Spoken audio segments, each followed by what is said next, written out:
పోదామా పల్లె పల్లెలో మత మార్పిడిలతో హైందవ మత ధ్వంస రచనకు ప్రోత్సహించిన దుర్మార్గులను మర్చిపోదామా గణేశుడి మండపాల్లో మాంసాహారాన్ని పంపిణీ చేసిన సనాతన వ్యతిరేకులను.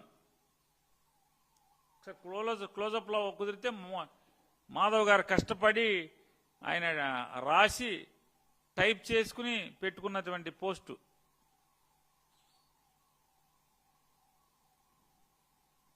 ఆయన రాశాడు 4:55 అంటే ఇంకా గంట లోపు అనమాట. అంటే బహుశా ఆవిడేదో కొన్ని ఎడిటింగ్ చేసినట్టున్నారు. అంటే కింద ఆయన ఖండిద్దాం హిందూ వ్యతిరేక విధానాలను అమలు చేస్తున్న వైఎస్ఆర్సీపీ దమనకాండను బహుశా ఆ మొక్క తీసేసినట్టుంది. ఇద్దరు ఒక టైంకే పెట్టినట్టున్నారు. కాబట్టి ఆవిడ మళ్ళీ లాస్ట్లో ఎడిట్ చేసి ఆ మొక్క లేపేసింది కాబట్టి 4:55కి ఎడిట్ చేసినట్టున్నారు. ఆవిడ కూడా మర్చిపోదామా మన రఘురాముడి తలను ధ్వంసం చేసిన మతోన్మాదులను same as it is copy paste అక్షరం పొల్లుపోకుండా ఇద్దరు కలిసి ఒకే పోస్ట్ పెట్టారు. ఏంటి దీని అర్థం ఏంటి అంటే నారా చంద్రబాబు నాయుడు గారు ఆఫీస్ నుంచి టైప్ చేసి మీకు వాట్సాప్ చేస్తే పెడతారనమాట.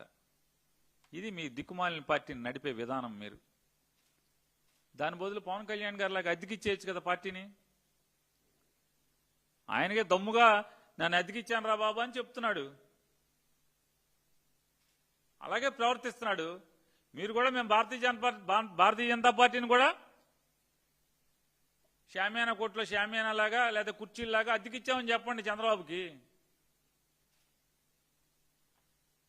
నేను వారిని అడుగుతున్నాను, మర్చిపోదామా మన రఘురాముడి తలను ధ్వంసం చేసిన మతోన్మాదులను.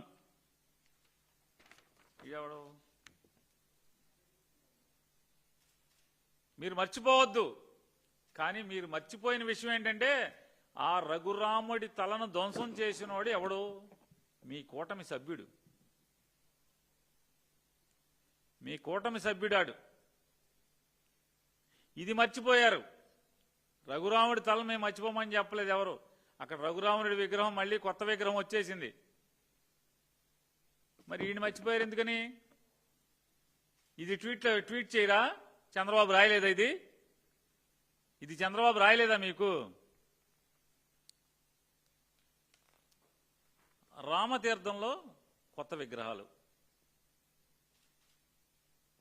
అపచారం జరిగిన వెంటనే రామచంద్రుడి మూర్తులను కొత్తగా ప్రతిష్ఠ చేసినటువంటిది. ఇది మర్చిపోలేదా అంటున్నా? ఇది మర్చిపోయారా?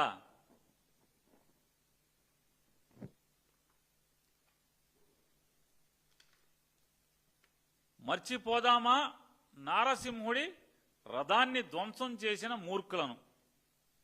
మీరు మర్చిపోవద్దు. మాధవ్ గారు, పురంధేశ్వరి గారు,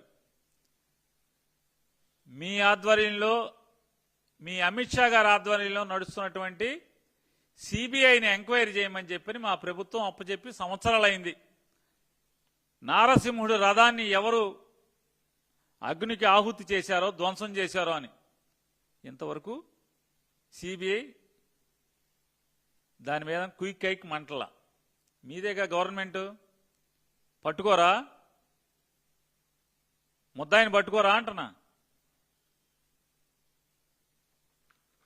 ఇది కొద్ది మాసాల్లోనే వైఎస్ఆర్సీపీ గవర్నమెంట్ తప్పుడు ఎదవలు ధ్వంసం చేసినటువంటి స్వామివారి నారసింహుడి రథాన్ని పునర్నిర్మాణం చేసి స్వామివారి సేవలకు అంకితం చేసినటువంటి చరిత్ర జగన్మోహన్ రెడ్డి గారి ప్రభుత్వాన్ని. ఇది మర్చిపోయారా? నేను ఇంకోటి కూడా మీకు గుర్తు చేస్తా. మర్చిపోదామా అని. మర్చిపోదామా భారతీయ జనతా పార్టీ ఆంధ్రప్రదేశ్లో ప్రభుత్వం నడుపుతున్నప్పుడు, తాడేపల్లిగూడెంలో భారతీయ జనతా పార్టీ ఎమ్మెల్యే ఉన్నప్పుడు, తాడేపల్లిగూడెంలో రథం పెంటపాడనే గ్రామంలో స్వామివారి ఆలయంలో ఉన్నటువంటి రథాన్ని దహనం చేస్తే, ధ్వంసం చేస్తే కేసు లేదు, ముద్దాయిని పట్టుకోలేదు, రథాన్ని ఇంతవరకు పునర్నిర్మాణం చేయలేదు. మర్చిపోదామా? భారతీయ జనతా పార్టీ తెలుగుదేశం కలిసి చేసినటువంటి పాపాలని మర్చిపోదామా? ఇది మర్చిపోయారా? తిరుమలలో 1000 కాళ్ల